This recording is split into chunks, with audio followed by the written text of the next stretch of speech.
अस्सलाम वालेकुम, क्या हाल चाल है व्यूअरों? ठीक हो? मैं उम्मीद करसा तुसीं ठीक हो सो। प्लाई वाला स्किन डोर दरवाज़ा जी, इहदे ते पहले स्किन डोर लगी हुई है ते सारी ना खराब हो गई। इन्हूं पुटन लगे, पुट के ते इहदे ते नवी शीट लावांगे, इन्हूं बिल्कुल रिपेयर करके नवा तैयार करांगे।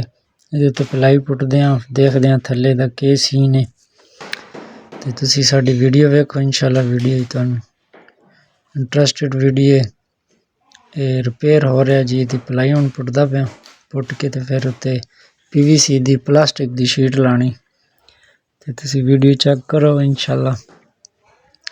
ते जिस भाई काम शम कराना होवे रब्ता कर सकदा है, नंबर थल्ले दे देंगे, इस नंबर दे उत्ते रब्ता करके काम करा सकदे हो। ये सारा हुण पुटदे हां, थल्ले ना प्लाई लगी है पहले ते इन्हूं पुट के ते फिर PVC दी प्लाई लैने हां। तुसीं वीडियो वेखो, असीं नाल नाल काम करदे हां।